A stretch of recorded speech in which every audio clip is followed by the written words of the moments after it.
Добре дојдовте во новата епизода на подкастот Vision of Voices. Денес со нас во студиото се сертифицирани младински работнички Ана Клесова и Марија Бандулова. Добро Добре дојдовте. дојдовте. Здраво. Добро ме најдов. Како сте? Одлични. Така Може би да се требало. каже добро. Кои се вашите почетоци со оваа работа? Зошто се одлучивте еве баш за оваа работа? Ти ќе почнеш или јас да почнем? Почнете. Моите почетоци. Некаде датираат можеби од 2009 година, кога за прв пат одидов на Еразмус како волонтер и мојата задача беше таму да помагам во логистички дел за да се организира целиот настан. И мислам дека кога ги видов сите луѓе кои што беа таму, сите млади од други европски држави, различни култури, некако ми побуди чувство дека тоа е тоа кој што јас сакам да го работам да го правам во мојот живот. Вие, Ана? Па можам да кажам дека почетоците ми се нешто слично како на Марија. Почнав да волонтирам во Erasmus Plus проекти, не само во Erasmus Plus проекти, и во други локални иницијативи. Па од тука желбата за работа со луѓе и работата која вршев преку таа волонтерска работа и на начинот на кој видов дека има промени кај младите со кои работам, како придонесувам кон нивниот личен и професионален развој, тоа ме натера уствари да се фокусирам на оваа работа и со тек на време и да се сертифицирам како младински работник. Ке може малце да ни објасните што всушност представува вашата работа?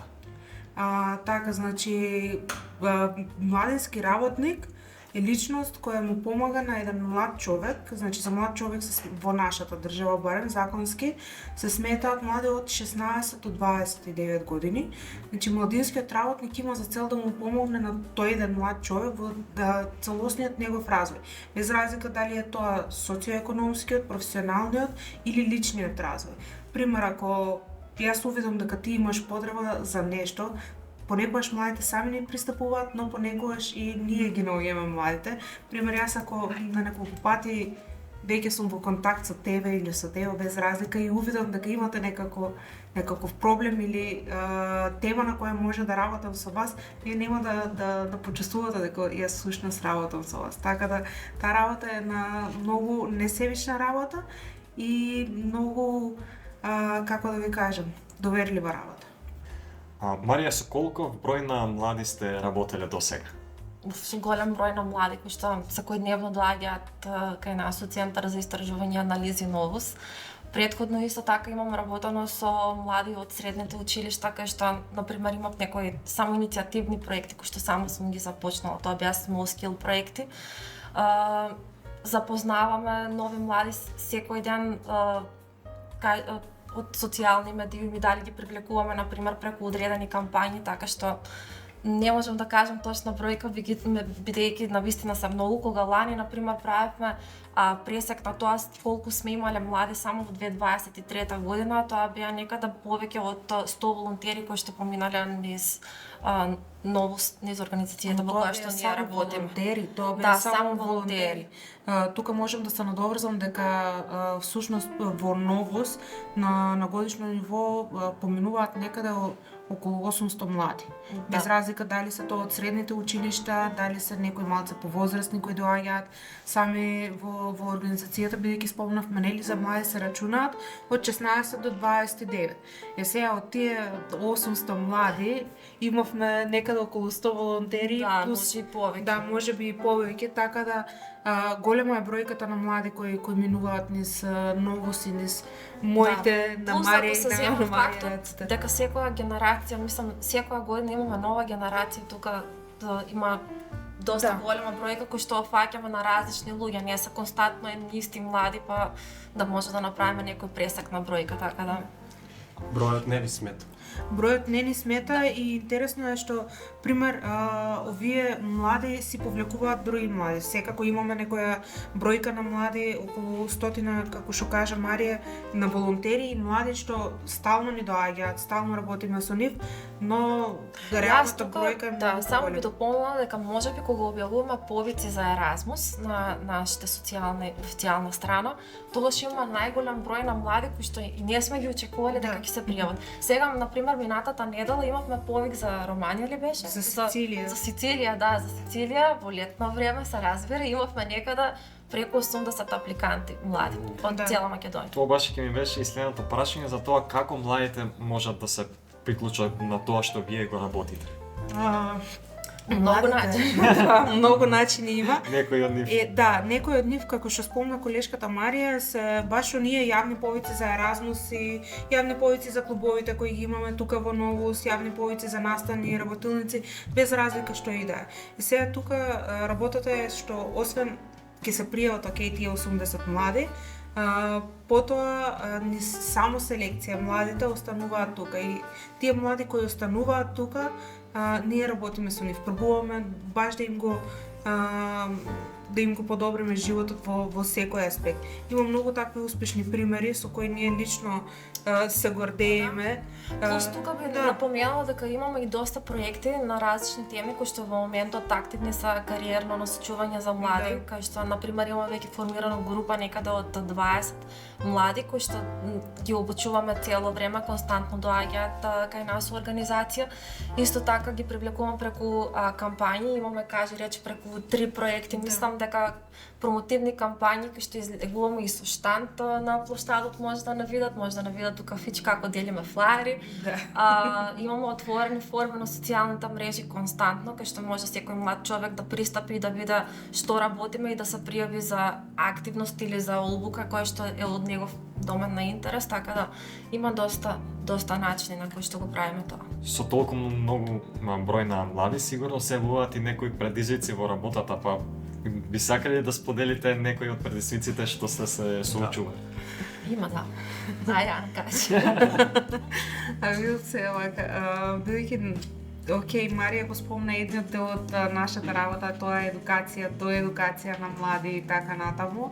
Ама има еден дел кој не секој може да го работи, тоа е оној личниот контакт. Сега, тека е границата, тоест многу е тешко на со еден млад човек кој веќе стекнал доверба во тебе, без разлика на кој начин, да му ставиш граница дека ти не си му BFF. И не си му мајка или не си му учителка или без разлика како и да го кажеме, па тука се предизвиците поставувањето на граници, бидејќи како младински работници прво и основно сакам да напоменам дека тоа е волонтерски го работиме. Тоа не ни е платено. Ние нашите хонорари ги заработуваме преку проекти, но младинската работа е доброволно, бидејќи сакаме тоа да го работиме. Сега имаме многу ситуации кај што младите не прават разлика докаде може да се опуштат со нас.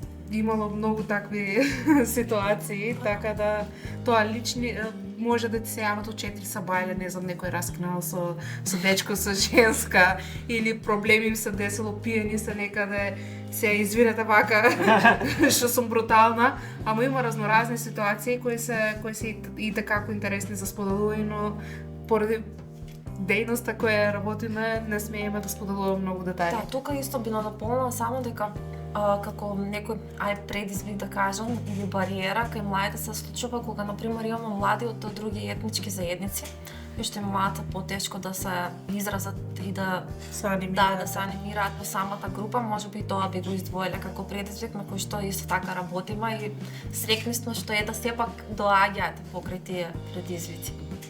Кој беше вашиот првиот младинскиот проект? Нашиот прв младински проект.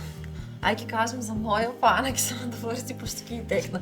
Мојот прв младински проект беше преку USAID. Тоа беше проект на една програма Lead MK во која што имаше 4 или 5 генерации, не можам да се сетам добро. 4 генерации, меѓутоа и двете бевме дел од тоа. Јас бев дел од втора генерација, Ана беше дел од трета генерација, кај што за прв пат имавме ментор кој што работеше со нас на развој на младински проект. И мојата идеја беше потикна поради тоа што имаше големо невработување во тој период конкретно за млади и така и произлезе мојата идеја за проектот кој што беше младинско вработување или се викаше Golden Opportunity, се сеќавам како да беше вчера, И имав обуки за млади, кај што работевме на кариерно насочување, односно на подготовка на CV, мотивацијско писмо. И после тоа имаше како follow-up фактички генерација во која што ние, кои што имплементиравме small skill проекти, тоа беа проекти кои што траја некаде 6 месеци и беа индивидуално наши лични проекти, но сум горда на таа програма, жал ми е што ја нема денес за други млади да почувствуваат какво е чувството кога имаш одговорност да водиш сам еден проект, било и за млади. Така што третата генерација некаде бевме ние ментори на трета генерација, каде што тука Ана имаше проект, нејзиниот проект исто беше многу интересен, ќе си каже она.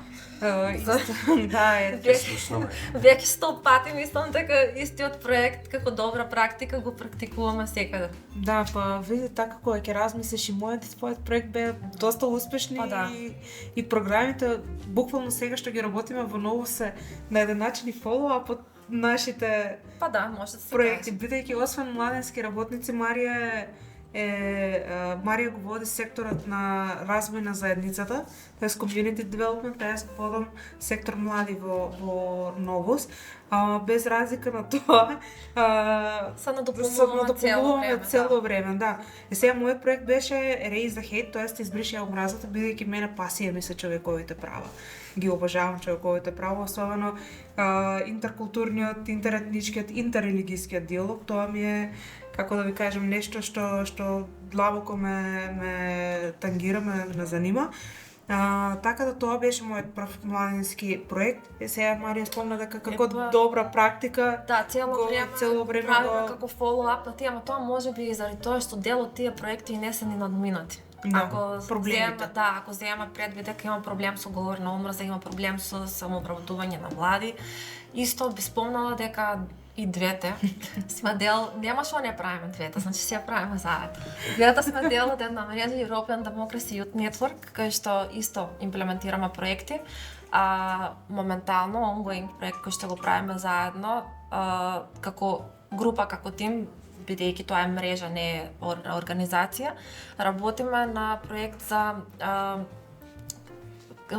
како сакам да кажам за млади, ги обучуваме младите кои се за прв пат гласачи, да се запознаат со нивните права. Така да проектот се вика Youthocracy или Voice of Youth Voters и работиме на таа тематика. Сега кога ги имавме парламентарните председателски избори, па се спремаме и за follow-up на локалните. Ги спомнавте негативните страни, дека нешто не се надминало, но мислам дека сепак има некои позитивни страни што сте ги воочиле кај младите кои работите, па да ги споделиме и некои од позитивните страни. Од каде да почнем? Имам мал милион успешни приказни на млади. Прво што ми паѓа на памет, нема да ги именувам, нема да ги спомнувам со имења. Еден дечко кој социјално awkward, не знам како да го кажам на македонски. Беше малце така социјално анксиозен, за сега да биде социјална пеперутка. Така да, или еден друг дечко што преку активностите и преку во кој го вклучував и преку работата која правев со него, денес е еден од подобрите млади фотографи кои ги познав. Или па две девојки на кои сум екстремно горда, бидејќи едната која се запознавме и беше срам да си го каже името. А другата, сега е млад европски амбасадор. Пример. Другата на 21 година, значи е професионалец невиден, така да има еден мал милион успешни приказни кај младите. Битно е само пасијата за работа. Ние не си гледаме како наши деца. Да, буквално се уклучуват и продолжуваат. Да. Супер. Кои вештини ве се потребни и најзначајни да кажеме за да се направи таков напредок кај младите? Кај младинскиот работник? И кај младинскиот работник, но како се имплементираат тие работи кај младите луѓе, па и понатаму можеби тие вештини они да ги користат во своите животи и да ги споделат со други. Па искрено преку работа само. затоа што пак ќе спомнам, имаме голем број на програми на кои што работиме, им се нуди на младите цело време да се усовршуваат во секое едно поле.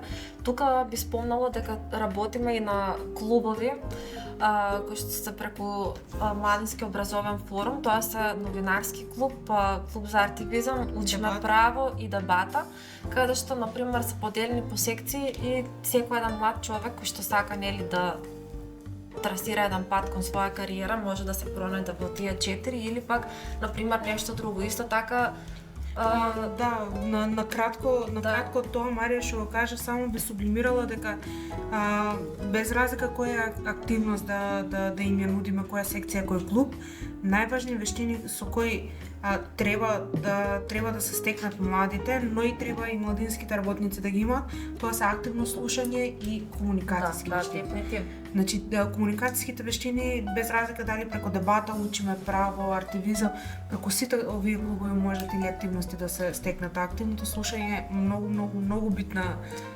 вештина која треба секој еден човек, не само младински работник или Да, ние сме се соочиле и со тоа да младите, например, некако по-опуштени се кога станува збор за неформално образование, отколку формално образование на денешно време. И, например, кога имаме фокус групи, гледаме нели кариерно кај би сакали да се насочат, дел од нив не избираат да идат на факултет, туку избираат да се запишат, не знам, на програма на Brainster или нешто слично, кај што може да земат сертификат и дополнително да работат на себе преку проекти или преку младински организации.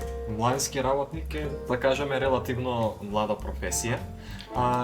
Како ја гледате идејата на оваа професија и што би препорачале на други млади кои што би сакале да се занимаваат со оваа работа? Да, што Младинската работа и не е баш млада професија, туку во нашата држава, во нашата држава, како што каже, скоро е препознаена. Да, може. Да, инаку кога сме иделе на Еразмус, аз зборам 2009 година и така како се збореше за младинска работа. Сега тука, нов е поемот, иначе постои од секојаш. Да, постои од секојаш, а иднината па ни требаат повеќе младински работници.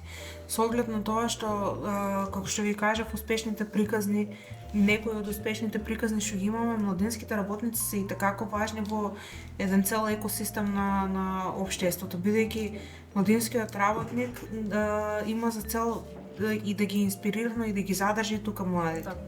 Дали имате идеја да го проширувате или да го зголемувате оваа професија, да отварате повеќе канцелари, не само во еден град, исто така во повеќе други градови?